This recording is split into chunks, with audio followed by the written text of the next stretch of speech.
بسم الله الرحمن الرحيم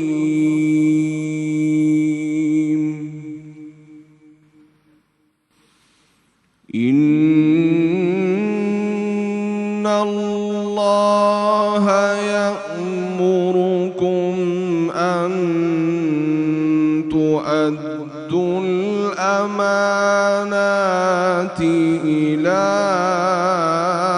أهلها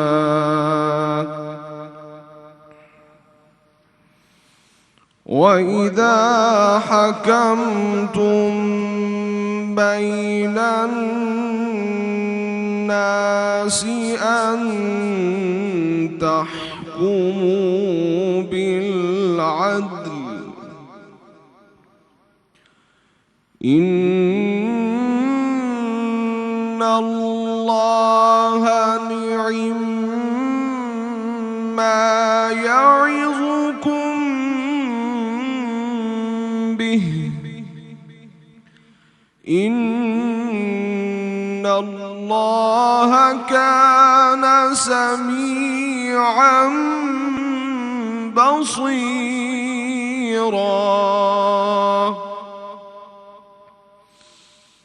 يا أيها الذين آمنوا أطيعوا الله وأطيعوا الرسول وأولي الأمر منكم فإن تنازعتم في شيء فردوه إلى الله والرسول إن كنتم تؤمنون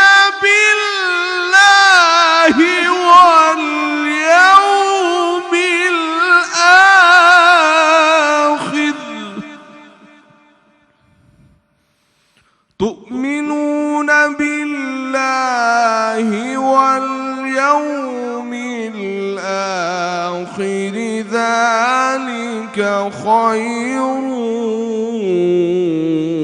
وأحسن تأويلا صدق الله العلي العظيم۔ اللہ کے نام سے شروع جو بڑا مہربان اور نہایت رحم فرمانے والا ہے۔ بے شک اللہ تمہیں حکم دیتا ہے کہ امانتیں انہی لوگوں کے سپرد کر دو جو ان کے اہل ہیں، اور جب تم لوگوں کے درمیان فیصلہ کرو تو عدل کے ساتھ کرو۔ بے شک اللہ تمہیں کیا ہی اچھی نصیحت فرماتا ہے۔ بے شک اللہ خوب سننے والا دیکھنے والا ہے۔ اور اے ایمان والو، اللہ اور اس کے رسول صلی اللہ علیہ وآلہ وسلم کی اطاعت کرو، اور اپنے میں سے اہل حق صاحبان امر کی بھی اطاعت کرو۔ پھر کسی مسئلہ میں اختلاف ہو تو اس کے حتمی فیصلہ کے لیے اللہ اور اس کے رسول کی طرف لوٹا دو۔ اگر تم اللہ پر اور یوم آخرت پر ایمان رکھتے ہو تو یہی تمہارے حق میں بہتر اور انجام کے لحاظ سے بہت ہی اچھا ہے۔ صدق اللہ مولانا العظیم۔ بسم اللہ الرحمن الرحیم۔ السلام علیکم خواتین و حضرات۔ سب سے پہلے تو جزاک اللہ قاری محمد نعمان سیفی اور علی وقار قادری صاحب، میرے بہت ہی پیارے بھائی، السلام علیکم۔ وعلیکم السلام۔ ویورز، رسول پاک صلی اللہ علیہ وآلہ وسلم نے فرمایا کہ جس آدمی میں امانت داری نہیں، اس میں ایمان نہیں، اور جو وعدے کا خیال نہیں کرتا، اس کے دین کا کوئی اعتبار نہیں۔ ویورز، آج ہم ایسے ٹاپک پہ بات کریں گے جو ہم سب کی ضرورت ہے، جو آج کل کے معاشرے کی اسپیشلی بہت زیادہ ضرورت ہے۔ آج کا ٹاپک ہے امانت داری۔ اب جب ہم امانت داری کی بات کرتے ہیں تو سب سے پہلے تو اللہ کے حقوق میں امانت داری، بندوں کے حقوق ادا کرنے میں امانت داری، جاب یا بزنس میں امانت داری، تعلقات اور ریلیٹیوز کے ساتھ امانت داری، دوستوں کے ساتھ امانت داری، مالی لین دین میں آپ نے اگر کسی سے کچھ بورو کیا ہے اس کو واپس کرنے میں امانت داری, اگر آپ نے کسی کو کوئی پیمنٹ کرنی ہے اس میں امانت داری. اینڈ ویورز ہمارے پاس بہت سے ایگزامپلس ہیں زندگی میں. میرے اپنے ساتھ بڑی دفعہ ہوا, کسی نے مجھے کسی چیز کے, جیسے کسی نے پیسے واپس کیے, میں نے پیمنٹ کی کسی چیز کے, مجھے پیسے دیے, اس میں 500,000 روپے کم ہوا. مجھے آج بھی یاد ہے ایک دفعہ جب نئے نئے 5,000 کے نوٹ آئے تھے تو مجھے کسی چیز کی پیمنٹ ہونی تھی, تو مجھے ₹1,00,000 پکڑایا گیا 5,000 کے نوٹ میں. تو جب مجھے پکڑایا گیا میں نے اوبویسلی سوچا کہ اگلا انسان امانت داری ہوگا, انہوں نے مجھے پراپر مطلب کیش میں پیمنٹ دی ہے, میں نے سائن کیا, سارا کچھ ہوا, میں لے کے آ گئی. گاڑی میں بیٹھی تو خیال آیا کہ کچھ رستے میں خریدنا ہے تو پیسے نکالے, تو ویسے ہی میں نے ان کو گنا تو وہ 95,000 تھے, وہ ₹1,00,000 نہیں تھا. ایسی چیزوں میں کبھی کبھی لوگ غلط حرکت کر جاتے ہیں. اب بہت دفعہ آئی ایم سوری ویورز, میں کسی کو ناراض نہیں کرنا چاہتی, لیکن کام کے ٹائمنگز میں جب نماز کا وقت ہوتا ہے, میں نے دیکھا ہے کہ لوگ کہتے ہیں جی ہم ابھی نماز پڑھ کے آئے, اور اکثر اوقات لوگ نماز پڑھنے نہیں جاتے, وہ اپنا کوئی پرسنل کام, بینک کا کام یا کوئی اور ایسی چیز کرنے کے لیے چلے جاتے ہیں اور گھنٹے بعد واپس آتے ہیں. اگر کسی نے پوچھ لیا دفتر میں کہ آپ کہاں گئے تھے, تو بڑے کانفیڈنس کے ساتھ کہا بھی میں نماز پڑھنے گیا تھا. آبویسلی سب کو پتا ہے کہ اگر آپ کہیں گے آپ نماز پڑھنے گئے تھے تو کوئی اس پہ آپ کو نہ ڈانٹے گا, نہ ہی اس پہ ایکسٹرا سوال کرے گا, اگلا کہے گا اچھا چلو ٹھیک ہے, اپنا فرض پورا کرنے گئے ہیں. تو ویورز اپنی سوچ اور انداز فکر میں بھی امانت داری بہت ضروری ہے. کوئی مشورہ مانگے تو اس کو بھی امانت داری سے دیں, نہ کہ آپ کسی کو مس گائیڈ کریں اپنے کسی پرسنل گین کے لیے یا صرف کسی کو ٹیز کرنے کے لیے. اور کسی کا راز پتہ چل جائے تو اس میں امانت داری, یہ بڑی اہم بات ہے. ویورز یہ بڑی اہم بات ہے, بلکہ علی یہ اوبویسلی یہ سارے پوائنٹرز علی بھائی نے ہی مجھے دیے ہیں. میرے میں اگر اتنی زیادہ سینس ہوتی تو آج میں بھی کانٹینٹ کی ہیڈ ہوتی. تو علی بھائی کے ساتھ, علی بھائی ہمیشہ وہ باتیں کرتے ہیں کہ بھائی جو ہماری آج کل کی زمانے میں بہت زیادہ ریلیٹ کرتا ہے, آج کل کے معاشرے میں. ویورز یہ بہت زیادہ کامن پرابلم ہے. ہمیں کسی کی کوئی پرسنل بات پتہ چلتی ہے, اب ہم اس کو چھپانے کے بجائے یا اس کے اوپر پردہ ڈالنے کے بجائے اس کو پبلک نالج بنا دیتے ہیں, اس کے سامنے یہ شو کرتے ہیں کہ ہم نے ایسی کوئی بات نہیں کی, لیکن ہم خود اگلوں کے پردے فاش کر جاتے ہیں, ان کی سیکرٹس جو ہیں وہ لوگوں کے ساتھ شیئر کرتے ہیں. تو پلیز ویورز آج کا ٹاپک بہت امپورٹنٹ ہے, تھوڑا سا ٹائم نکال کے ہماری گفتگو کو ضرور سنیے گا. علی بھائی بھی ہمیں گائیڈ کریں گے. ہمیں بریک کی طرف جانا ہے, تو بریک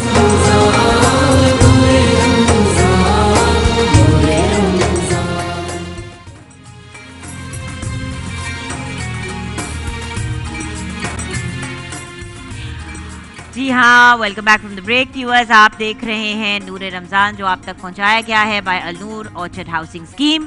بریک کے بعد ہمیں جوائن کر لیا ہے آپ کے میرے ہم سب کے فیوریٹ سید قاسم علی شاہ نے. السلام علیکم قاسم بھائی. وعلیکم بہن, بالکل ٹھیک ٹھاک جی, آپ کیسے ہیں؟ ٹھیک ٹھاک. بالکل ٹھیک قاسم بھائی, بالکل پرفیکٹ ٹائم پہ آپ آ گئے, کیونکہ ہمارے ایک بہت ہی پیارے بھائی نے آج ہمیں جوائن کیا ہے پروگرام میں. جیسے کہ آپ جانتے ہیں ہم آلموسٹ ایوری ڈے کوشش کرتے ہیں کہ آپ کی ملاقات کسی ایسی شخصیت سے کرائیں جو کسی ایسی آرگنائزیشن یا فاؤنڈیشن کو چلا رہے ہیں, جو پازیٹیو کام کر رہی ہے, جو ہمارے ملک کے حالات, ہمارے بچوں کا, ہمارے بزرگوں کا خیال کر رہے ہوتے ہیں. تو آج ایک بہت ہی گریٹ پرسنالٹی ہمارے ساتھ ہیں, فرحان احمد صاحب, جو CEO ہیں of Pakistan children's heart foundation, but volunteer CEO ہیں. یہ کیا چیز ہوتی ہے یہ ہم جانیں گے. السلام علیکم فرحان صاحب. وعلیکم السلام ورحمۃ اللہ. فرحان بھائی اگر آپ کی اجازت ہو, کیونکہ میں پرسنلی بھی آپ لوگوں کا کام دیکھ بھی چکی ہوں and I know a lot about it, میں چاہتی ہوں ہمارے ویورز کو ایک آئیڈیا ہو جائے کہ PCHF ہے کیا, اس کے بعد بات چیت کی طرف جائیں گے آپ کی اجازت سے. اوکے قاسم بھائی؟ جی جی جی. تو ہم دیکھتے ہیں کچھ ایک پیکج جو ہم نے تیار کیا ہے. جی ہاں ویورز, ویلکم بیک. فرحان بھائی والنٹیئر CEO کیا ہوتا ہے؟ جزاک اللہ خیر, بہت شکریہ آپ کا شاہ صاحب, آپ نے موقع دیا. والنٹیئر کا مطلب ہے جی I do not get paid from this institution. آپ کوئی پیسے نہیں لیتے؟ میں کوئی الحمد للہ جی کوئی ₹1 نہیں لیتا, نہ ہی جو میرا ٹریول ہے, میرا پیٹرول کا آنے جانا, انٹرنیشنل ٹریول, اللہ کی مہربانی سے. میری ایک IT کی کمپنی ہے میزون کنسلٹنگ, وہاں سے اللہ گھر کا خرچہ چلاتے ہیں جی. تو الحمد للہ میں یہاں پر جتنا بھی وقت دیتا ہوں وہ فری آف کاسٹ دیتا ہوں جی. اچھا فرحان بھائی, اس آرگنائزیشن کے بارے میں, اس فاؤنڈیشن کے بارے میں ہمیں بتائیں. وہ پاکستان چلڈرنز ہارٹ فاؤنڈیشن ہے کیا؟ پاکستان چلڈرن ہارٹ فاؤنڈیشن جی جیسے نام سے واضح ہے کہ ہم لوگ بچوں کے ہارٹ کے اوپر فوکسڈ ہیں. یہ بات ہے 2010 کی. میری چھوٹی صاحبزادی عائشہ نام تھا اس کا جی، وہ کنجینٹل ہارٹ ڈیزیز کے ساتھ پیدا ہوئی تھی. بہت سویر بیچاری کا مسئلہ تھا، اس کا ایک ہارٹ کا چیمبر پورا ڈیولپ نہیں ہوا تھا. تو اللہ کی شان وہ زندگی تھی اس کی ہمارے ساتھ رہی، وہ تقریباً ایگزیکٹلی 2 سال 10 ماہ اور 3 دن. تو اس ٹائم میں نا بس ہاسپٹل کے چکر، اس کی اوپن ہارٹ سرجری، پھر وہ سرجری سے اس کا ریکور ہونا، پھر باپ کا تھوڑی سی ایموشنل بات ہے، لیکن باپ کے لیے میرے خیال ہے جو فرسٹ لو ہوتا ہے نا وہ اس کی بیٹی ہوتی ہے سر، اور بیٹی کے لیے بھی جو سب لو ہوتا ہے وہ اس کا باپ ہوتا ہے. تو آج بھی مجھے اس کی باتیں اسی طرح یاد ہیں سر، جیسے اب تو تقریباً 7 سال ہو گئے اس کو ہمیں چھوڑے ہوئے، لیکن بس وہ ایک چلی گئی دنیا سے، لیکن اللہ نے فضل فرمایا. یہ فاؤنڈیشن کا آغاز جب وہ زندہ تھی اللہ نے ہمت دی، تو اب تک الحمدللہ بس کوشش کر رہے ہیں جی ان بچوں کے لیے کچھ کر سکیں.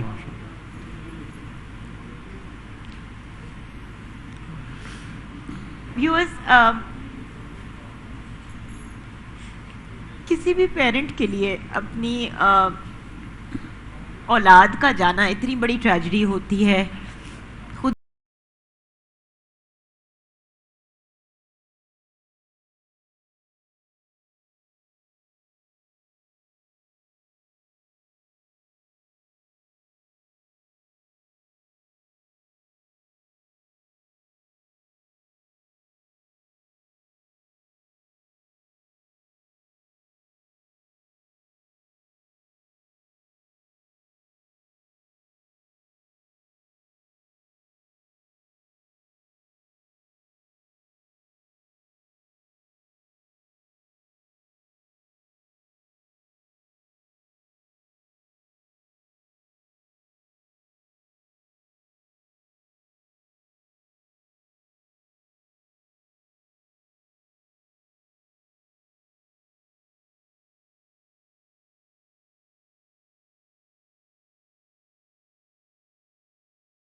یہ 2012 سے تو ہم لوگوں نے نا اس کو ایز این ادارہ سٹرونگ کرنے کی کوشش کی کہ ایک ایسا ادارہ بنے جو میری فیملی سے انڈیپینڈنٹ ہو. تو الحمدللہ ہم نے ٹاپ 4 جو آڈٹ فرمز ہیں ان میں سے ایک کو چوز کیا، ان سے فیزیبلٹی لکھوائی. تو ہم 4 ایریاز ہیں جن پر فوکس کر رہے ہیں جی. پہلا تو ہے اویئرنیس اور ایڈوکیسی کا کہ لوگوں کو پتہ چلے کہ سالانہ 60,000 بچہ پاکستان میں دل کے عارضے کے ساتھ پیدا ہو رہا ہے اور پورے ملک میں اس وقت صرف 8 سے 10 بچوں کے ٹرینڈ کارڈک سرجن ہیں اور صرف 30 کے قریب کارڈیولوجسٹ ہیں. تو ہمارے جو کیپیسٹی ہے نا سر وہ اوورآل بہت شدت سے اس میں کام کرنے کی ضرورت ہے. دوسرا بہن ہم نے کام شروع کیا کہ جو مستحق بچے جو اپنے ہارٹ کی سرجریز کو افورڈ نہیں کر سکتے ان کی زکوٰۃ سے اور ڈونیشن سے الحمدللہ اللہ نے موقع دیا ان کے علاج شروع کروائے. پہلے سال 3 بچے آپریٹ ہوئے تھے, لاسٹ ایئر 470 بچے آپریٹ ہوئے سر, اللہ کا فضل ہے سر. اور ٹوٹل شاہ جی کو 2400 سے زیادہ بچے آپریٹ ہو گئے ہیں. ایک بچے کی ہارٹ سرجری پر تقریباً 5.5 سے 6.5 لاکھ کا خرچہ آتا ہے. تو یہ اللہ کا فضل ہے سر. اور یہ کاسٹ ٹو کاسٹ آپ سے بات ہو رہی ہے, اس میں کوئی ایکسٹرا فلف نہیں ڈالا جاتا. ویورز یہ بھی ایک انڈرسٹینڈ کرنے والی بات ہے کہ 6 لاکھ روپیہ صرف کاسٹ ہوتی ہے. اب آپ سوچیں کہ یہ سب بچے جو ہیں یہ آپ لوگوں کی ڈونیشنز اور اوبیسلی ان کا بھی حصہ سب جو اپنا حصہ ڈال رہا ہے اس کے تھرو ہو رہا ہے. لیکن آپ سوچیں ویورز کہ یعنی کہ جو صرف صاحب حیثیت ہے جس کے پاس ایک سرٹن اماؤنٹ آف رقم ہے وہ پھر جا کے اپنے بچے کا علاج کر سکتا ہے. اور کبھی کبھی آپ نے میرے ساتھ شیئر کیا تھا فرحان بھائی کہ کبھی کبھی چھوٹی سی کسی پرابلم کی وجہ سے ماں باپ جو ہے اپنے بچے کو کھو جاتے ہیں. جی ایسے یہ جی جو جہاں واقعی ضرورت ہے نا کام کرنے کی وہ یہ ہے کہ پیڈیٹیشنز کو ٹرین کیا جائے کہ جیسے ہی بچہ یہ دل کا عارضہ لے کر پیدا ہو رہا ہے نا تو امیڈیٹلی ڈائگنوز ہو جائے. اچھا ڈائگنوز ہوگا تو یہ پیڈیاٹرک کارڈک سرجری بہت ریوارڈنگ ہے. آپ کسی سرجن سے بات کریں نا جو اس میں ہے وہ کہتے ہیں یار کہ ہم ایک سرجری کرتے ہیں اور ودن 3 to 4 days بچہ ماشاءاللہ نارمل بچوں کی طرح بالکل ایبسولوٹلی جیسے اس کو ہارٹ کا کوئی مسئلہ تھا ہی نہیں اور پھر فار لائف اس کا ہارٹ کا مسئلہ پیدائشی کیور ہو جاتا ہے. تو ایکچولی اتنا ریوارڈنگ ہے نا کہ وہ میں اکثر یہ بات کرتا ہوں اور دوبارہ کروں گا کہ بہن ہمارے پاس نا مدرز آتی ہیں آنسو لے کر, ان کے بچے چل نہیں پا رہے ہوتے, وہ اس وقت نا دکھ اور تکلیف کے آنسو ہوتے ہیں اور وہی مائیں نا آنسو کے ساتھ ہی واپس جا رہی ہوتی ہیں لیکن وہ ان کے آنسو نا خوشی کے ہوتے ہیں. اور آپ یقین کہ 2400 بچوں کی جو ریکارڈنگ ہے نا ہمارے پاس پیرنٹس کی پڑی ہوئی, کسی ایک پیرنٹ کی نا آپ نا میرا نہیں خیال کہ ہم یہاں پر لائیو وہ دیکھ سکتے ہیں. عرفان بھائی اس میں ایک چیز ہے کہ جب بچہ پیدا ہوتا ہے ہم دیکھتے ہیں عام طور پہ ہاسپٹلز میں تو ان کے اس طرح سے ٹیسٹ نہیں ہوتے کہ یہ چیز بھی کلیئر ہو جائے, یعنی وہ کوئی بنیادی چیزیں تو دیکھ لیتے ہیں. کیا اس طرح کا کوئی میکانزم ہمارے یہاں پایا جاتا ہے؟ جی ابھی اصل میں یہ بات ہم اگر ہم نے ویسے تو ہم ایک بریک کی طرف چلتے ہیں, بریک کے بعد آ کے یہ گفتگو کنٹینیو کرتے ہیں. آئی تھنک ہم سب کے بہت سے سوال ہیں تو اف یو ڈونٹ مائنڈ اس اگلے سیگمنٹ میں بھی آپ ہمارے ساتھ رہیے گا.